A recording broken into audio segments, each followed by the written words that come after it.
Mesdames et Messieurs les honorables députés, nous voici réunis dans cet hémicycle en un jour 3 fois symbolique. Lendemain de Pentecôte et retour de Popenguine pour les chrétiens, jour de la station et du jeûne d'Arafat et veille de la Tabaski pour les musulmans. Il y a quelques jours encore, j'étais à la tête du gouvernement. Mon bilan y est très précis. Transparence sur la dette cachée, renégociation des intérêts compromis du Sénégal, respect des échéances de la dette, refus de la restructuration, plan de redressement économique et social, moralisation de la vie publique, notamment pour tout ce qui concerne les fonds, la corruption, le train de vie de l'État et les réformes, exigence de justice, protection de la société et de ses valeurs, notamment avec cette loi contre l'homosexualité, gestion des cas complexes liés aux inondations et des campagnes de production agricole, maîtrise du coût de la vie pour les Sénégalais, apaisement du climat social, redéfinition du modèle de développement, sauvetage des entreprises en difficulté et lutte contre la corruption, je le répète encore. Et maintenant, l'Assemblée nationale. Qu'il me soit permis d'abord de rendre un hommage appuyé, fraternel et solennel à mon prédécesseur.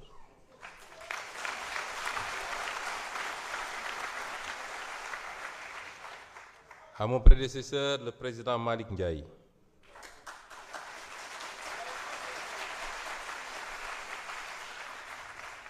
Pour sa loyauté sans faille envers les idéaux patriotiques qui nous rassemblent.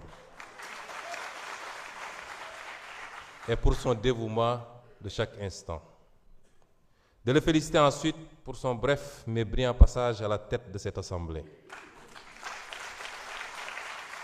qui l'a profondément transformé. Sur le plan matériel et symbolique, il a réhabilité ce bâtiment qui commençait à porter les stigmates du temps, de l'usure et de l'abandon, lui rendant un peu de son lustre et de sa superbe. Sur le plan humain, il a porté une attention exemplaire aux hommes et aux femmes de cette institution. Techniciens, greffiers, collaborateurs, personnes de service, améliorant leur statut, rappelant avec force que derrière les bancs des députés, il y a des vies, il y a des familles, des dignités à protéger. Sur le plan financier, il a imposé une régularisation rigoureuse et méthodique des procédures budgétaires, mettant fin aux zones d'ombre et aux pratiques opaques. Sur le plan technologique, il a engagé la digitalisation du travail parlementaire, nous dotant d'outils modernes alignés aux meilleurs standards. Au plan international, il a su donner un contenu dynamique au concept de diplomatie parlementaire, au service du rayonnement du Sénégal et renforcer le positionnement régional et international de notre pays. Président Malick Ndiaye, au nom de tous les députés de cette institution, au nom de notre formation politique, au nom du peuple sénégalais, à mon nom propre, je vous dis merci.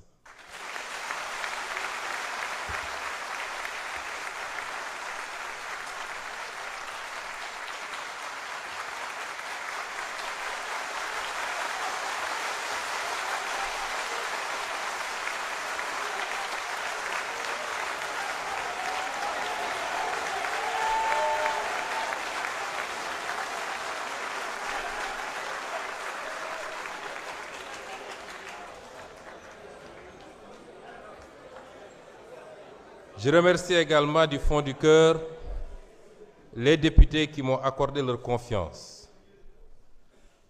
Députés de la majorité, mais plus encore députés de l'opposition qui m'ont accordé leur confiance. Cette confiance me lie. Aujourd'hui, vous me donnez plus que jamais les moyens insoumis et institutionnels de notre rôle de gardien vigilant de notre révolution.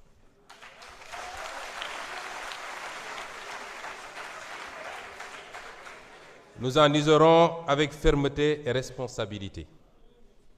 Je veux aussi adresser un petit mot affectueux à mon ami et frère, l'honorable Ismaïla Wane.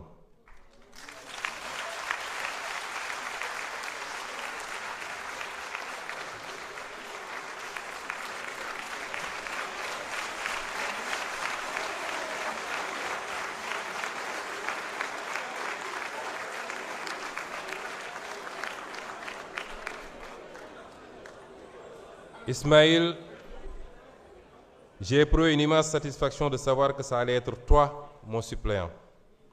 Depuis plus de 10 ans que nous cheminons, tu as toujours fait preuve, en toutes circonstances, d'une loyauté absolue, de désintéressement rare, d'une abnégation totale. Ton amitié sincère restera l'un des biens les plus précieux que m'ait offert l'engagement public. Pour ma part, chers collègues, comme vous le savez tous, j'ai été député pendant 5 ans, 5 longues années. J'ai connu les bancs étroits de l'opposition parlementaire, les joutes oratoires acharnées et parfois l'épuisement du combat solitaire contre des majorités qui confondaient la force du nombre avec la légitimité du droit.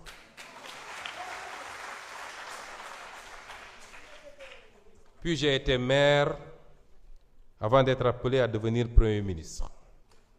Cette expérience, renforcée par mon parcours technique dans la haute fonction publique et la parfaite connaissance de tous les dossiers gouvernementaux en cours, seront des atouts précieux pour la montée en puissance de notre Assemblée dans ses rôles constitutionnels. Mesdames et Messieurs les députés, en entrant aujourd'hui dans cette Assemblée nationale avec la responsabilité de la présider, je mesure pleinement la gravité du moment historique que traverse notre pays. Me voici appelé à conduire l'institution chargée de représenter directement la souveraineté populaire. Certains y voient une crise, d'autres un déchirement. Moi, j'y vois d'abord une épreuve de vérité pour notre démocratie. Les peuples ne jugent pas seulement les hommes politiques sur leur victoire. Ils les jugent surtout sur leur capacité à demeurer fidèles à leurs principes lorsque le pouvoir devient inconfortable. Car il existe une question plus importante que celle de savoir qui gouverne. Cette question est: au nom de quoi gouverne-t-on? Depuis plusieurs mois, notre pays a vu émerger des divergences profondes au sommet de l'État. Elles ont été décrites comme des rivalités personnelles, des conflits d'ambition ou des luttes d'influence. Je ne souhaite pas nourrir cette lecture réductrice. Ce qui est en jeu dépasse des individus. Ce qui est en jeu, c'est le rapport entre la morale et la politique.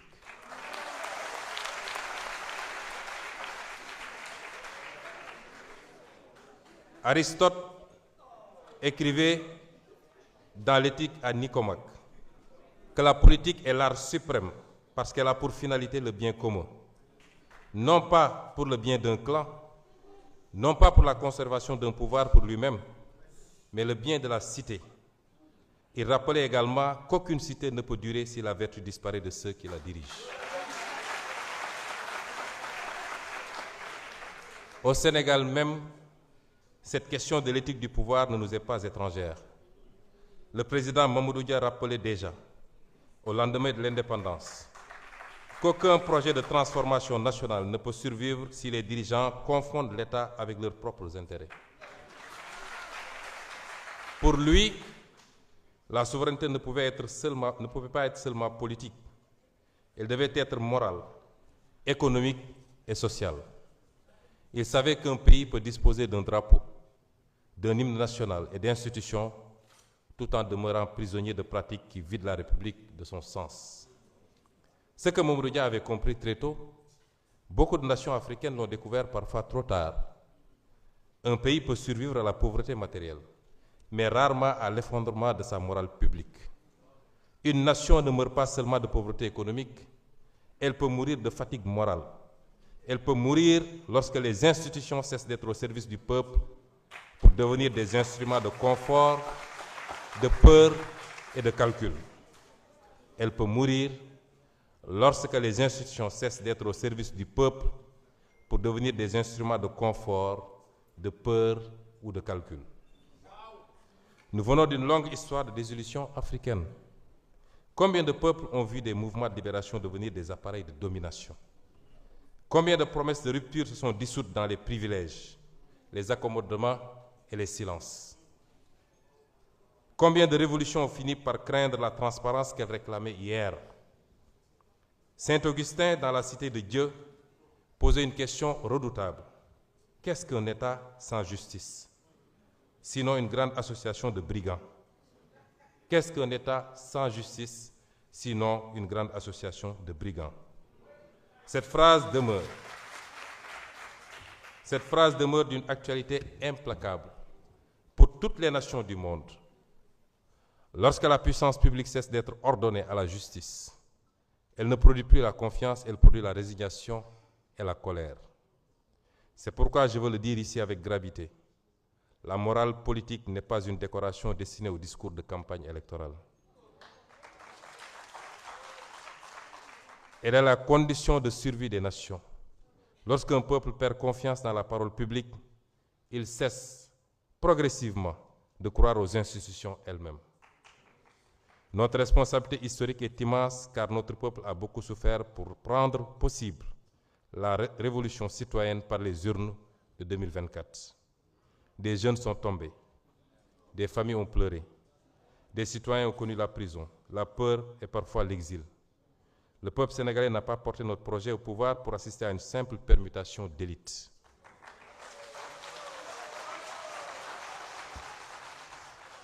Il l'a porté pour restaurer une certaine idée de la dignité publique. Cette fidélité intérieure à la dignité d'un peuple traverse toute notre histoire nationale.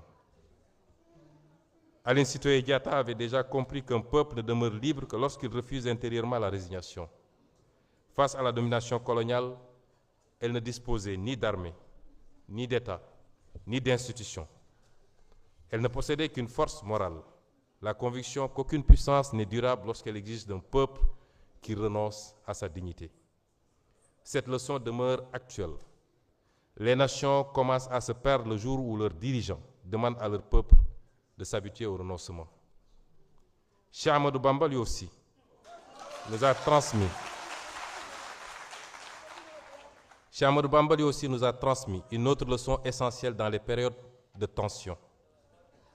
La véritable force ne réside pas seulement dans la conquête du pouvoir, mais dans la capacité à demeurer maître de soi lorsque survient l'épreuve. Il savait qu'un homme peut perdre une fonction sans perdre son honneur, et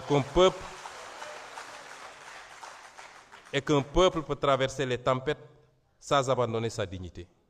Cette sagesse doit aujourd'hui nous guider collectivement. C'est précisément pour cette raison que les institutions ne peuvent être neutres face à la question morale. L'Assemblée nationale doit être le cœur battant de cette exigence éthique. Et je mesure parfaitement le symbole de cet instant. Les principes et les préceptes que je viens de citer, je les ai développés bien avant, lors de la campagne législative de 2022, lors de la campagne législative de 2017 et lors de la campagne législative de 2024. Il n'est qu'à remonter à mes différentes déclarations et à mon interview avec Walfadjri pour voir qu'il y a une cohérence dans les propos que je tiens sur le rôle qui doit être celui de l'Assemblée nationale. Et je mesure parfaitement le symbole de cet instant. Certains croyaient que le limogeage d'un Premier ministre signifiait sa disparition politique. Mais dans une démocratie véritable, aucune fonction n'épuise la légitimité populaire. Aucune fonction n'épuise la légitimité populaire. Le peuple demeure la source du pouvoir.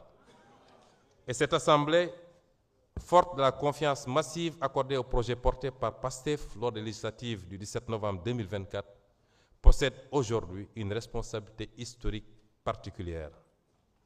Je veux rassurer que je n'utiliserai pas cette responsabilité pour organiser le chaos institutionnel.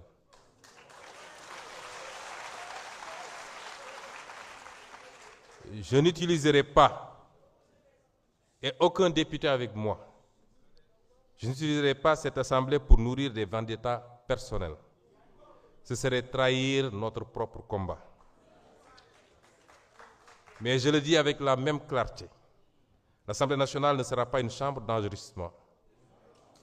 Elle contrôlera l'action gouvernementale.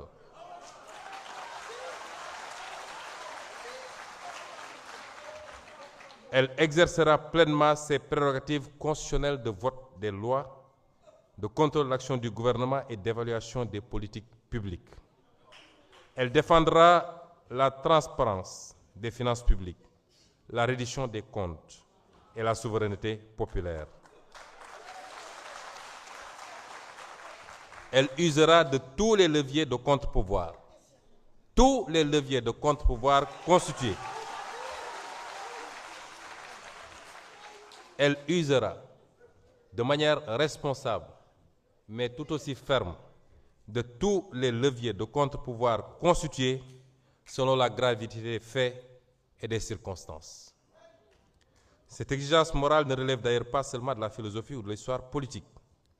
Elle est profondément enracinée dans notre propre civilisation spirituelle.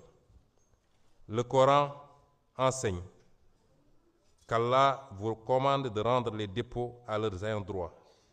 Et lorsque vous jugez entre des gens, de juger avec équité. Le pouvoir est donc un dépôt, une charge, une responsabilité devant les hommes et devant Dieu. Le calife Omar ibn Khattab craignait d'être tenu responsable. Craignait d'être tenu responsable devant Dieu si une mule trébuchait faute de route entretenue. Voilà le sens véritable de l'éthique politique. Considérer que chaque injustice ignorée, chaque privilège toléré, chaque renoncement devant la vérité finit par fragiliser toute la communauté nationale. Mes chers collègues, nous sommes entrés dans une nouvelle phase de notre histoire politique. Elle sera difficile.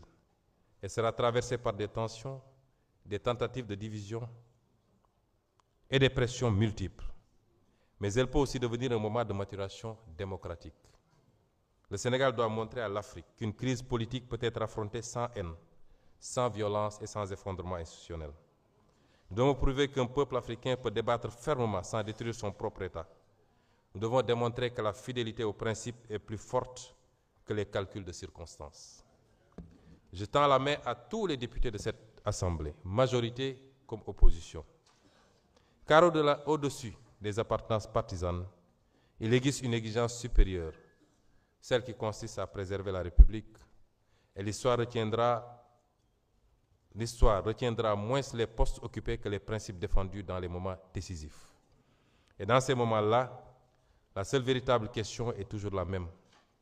Lorsque le pouvoir nous met à l'épreuve, choisissons-nous le confort ou la vérité? Pour ma part, je continuerai de choisir la vérité. Vive l'Assemblée nationale, fière, rénovée et debout. Vive la République du Sénégal, une, indivisible, éternelle. Je vous remercie pour votre attention.